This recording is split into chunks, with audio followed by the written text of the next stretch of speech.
بسم اللہ الرحمن الرحیم۔ میرے چینل کے معزز سامعینوں، جس موضوع پر آج میں آپ سے بات کرنا چاہتا ہوں نا، وہ موضوع ہے میرا آج جو ہے نا رازق کی جو صفت ہے، جو اس نے ہمیں رزق دیا ہے۔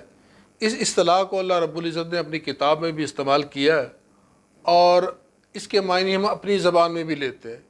یعنی رزق سے مراد ہم یہ سمجھتے ہیں کہ سامان زیست ہے، زندگی گزارنے کی کوئی اشیاء خورد و نوش ہے۔ میں یہ کہتا ہوں یہ لمیٹڈ سے جو معنی آپ نے لیے ہیں، یہ ایسا نہیں ہے۔ قدرت کی جتنی بھی نعمتیں آپ کے پاس موجود ہیں، مثال کے طور پر عزت کا مل جانا رزق ہے، صحت کا مل جانا، اچھی صحت کا مل جانا اس کی طرف سے ایک رزق ہے، آپ کو اچھا علم مل جانا رزق ہے، آپ کے پاس ایک اچھی سکل پیدا ہو جانا یہ رزق ہے۔ اگر میں اسے تفسیر میں جاؤں تو یہ بڑی ان لمیٹڈ سی جو ہے نا یہ ایک لسٹ بن جاتی ہے۔ اگر یہ رزق کی لسٹ ان لمیٹڈ نہیں بنتی تو پھر وہ رب العالمین نہیں ہے۔ اس کے رب العالمین ہونے کی صفت ہی یہی ہے کہ اس نے جو ہے نا جسے جس طرح کا رزق چاہیے نا، اس رب العالمین نے اسے عطا کیا ہے کائنات کے اندر۔ مثال کے طور پر آپ کو ایک مثال دیتا ہوں کہ ماں کے پیٹ میں جب ایک بچہ ہوتا ہے، جب اس کی ضرورت خون ہوتی ہے تو اسے خون بھی دیا جاتا ہے، جب اس کی ضرورت خوراک ہوتی ہے تو اسے خوراک دی جاتی ہے۔ اسی طرح جب وہ اس دنیا میں آتا ہے باہر تو پھر اسے جو تحفظ چاہیے، جو چیزیں چاہیے، قدرت اسے بھی نوازتی ہے۔ لیکن بدقسمتی سے ہم نے جو اس کے رزق کے بنیادی معنی لے لیے نا، وہ لے لیے کہ یہ پیسہ ہے۔ اسی لیے آپ نے دیکھا ہوگا کہ اکثر بلڈنگوں پر، فیکٹری پر لکھا ہوتا ہے کہ ھذا من فضل ربی، کہ یہ وہ پیسہ ہمارے پاس ہوا، یہ رب کا وہ فضل ہوا تو ہم نے یہ چیزیں بنائی ہیں۔ حالانکہ ایسا نہیں ہوتا۔ کائنات میں اور بھی بہت ساری چیزیں ہوتی ہیں جو آپ کو ملتی ہیں۔ مثال کے طور پر آپ کسی جگہ جاتے ہیں، آپ کی ٹرین مل جاتی ہے آپ کو، تو یہ بھی جو ہے نا جی اس کی طرف سے ایک رزق ہے، اس کی ایک خوش قسمتی کو سمل کی۔ جس کی چھوٹ گئی اس کے لیے بھی جو ہے نا جی وہ ایک اسیر کی حیثیت رکھتی۔ مثال کے طور پر اگر وہ ٹرین آگے جاتی، اس کا کوئی ایکسیڈنٹ ہو جاتا، پھر بندہ کہتا ہے یار میں بڑا لکی رہا کہ میں اس ٹرین میں نہیں بیٹھا۔ یہ قدرت کا ایک ایسا نظام ہے، ایک ایسا سرکل چل رہا ہے کہ قدرت جس بندے کو جس مقام پر پہنچانا چاہتی، جہاں سے محفوظ رکھنا چاہتی ہے، جو چیز اس تک پہنچانا چاہتی ہے نا، اس کے اسباب پیدا کر دیتی ہے۔ اسی طرح اس موضوع پر میں آپ سے بات کرنا چاہتا ہوں کہ مثال کے طور پر اگر آپ کے پاس عزت ہے نا تو پیسہ آ ہی جاتا ہے، اگر آپ کے پاس صحت ہے تو پیسہ آ ہی جاتا ہے۔ مثال کے طور پر اگر آپ کو کوئی کروڑوں روپے کی جائیداد اور پیسہ دے اور یہ کہے کہ یار اپنی صحت مجھے دے دو، کیا خیال ہے آپ دو گے؟ یقینی بات ہے کہ آپ انکار کر دو گے۔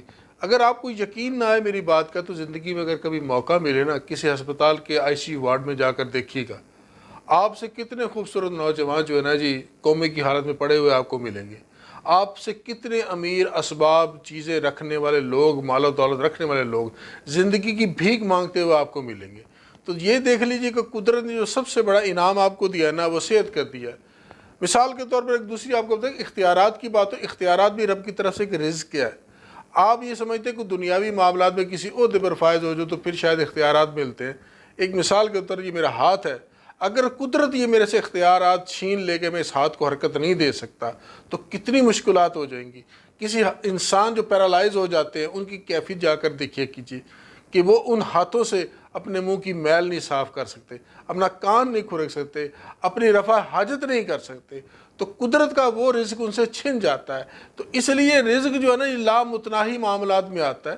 مثال کے طور پر کسی آدمی کا جو ٹیلنٹ ہوتا ہے نا، وہ بھی ایک رزق ہوتا ہے۔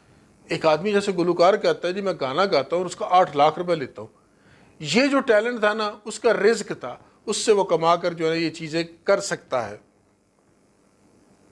آپ شعبہ زندگی جس کے ساتھ وابستہ ہے نا جی، وہاں آپ جس طرح زندگی گزارتے ہیں، میرا یہ کہنا چاہتا ہوں کہ اگر قدرت نے آپ کو بہت سارے ایسے معاملات، علم اور دولت دیے نا، تو آپ کے اندر جو ہے نا جی آپ کے کریکٹر کے اندر یہ چیزیں ضرور پیدا ہونا چاہیے۔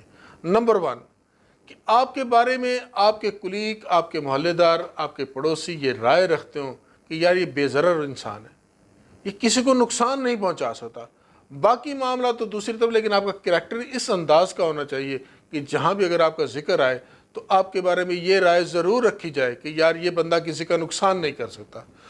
دوسری چیز کہ یہ بندہ جب بھی کسی سے وعدہ کرتا ہے نا تو وعدہ پورا کرتا ہے یار۔ تو یہ دوسری پرسنالٹی کی آپ کی خوبی ہے۔ یہ وہ خوبیاں ہوتی ہیں جو آپ کو دوسرے انسانوں سے تھوڑا سا نمایاں بناتی ہیں۔ تیسری چیز آپ کے بارے میں بتا کہ آپ کی وجہ سے جس شعبے سے آپ وابستہ ہیں نا وہ شعبہ مضبوط ہونا چاہیے.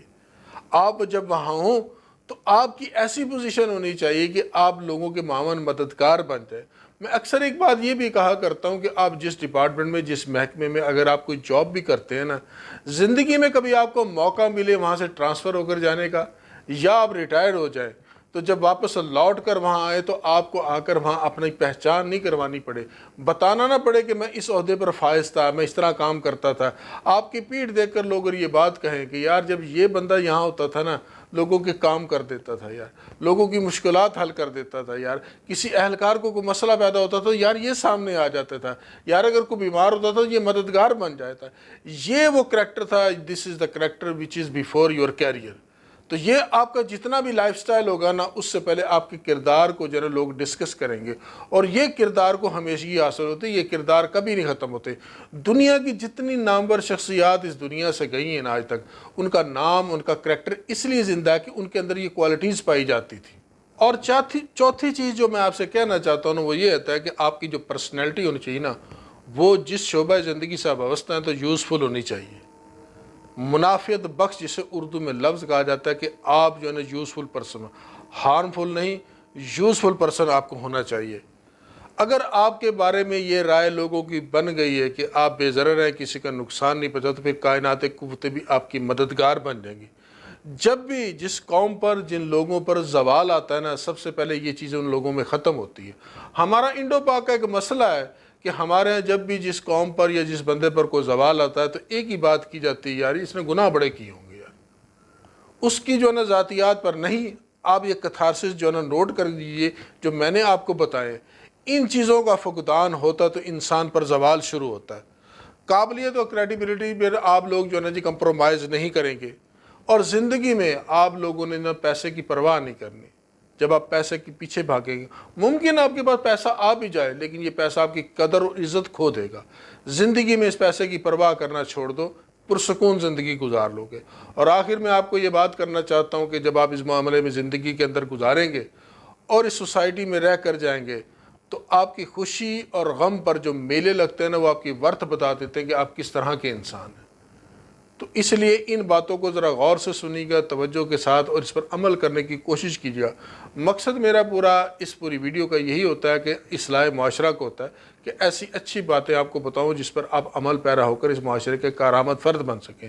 اور یہی چیزیں جو ہوتی ہیں نا جی انہیں جو ہمیشگی حاصل ہوتی ہے، آپ دنیا میں یا دنیا سے چلے جائیں یا کسی اور مقام پر شفٹ ہو جائیں تو یہ ہمیشہ یاد بن کر رہ جاتی ہے. انہی الفاظ کے ساتھ آپ سے اجازت چاہوں گا. انشاءاللہ پھر ملوں گا دوبارہ کسی نئے ٹاپک کے ساتھ.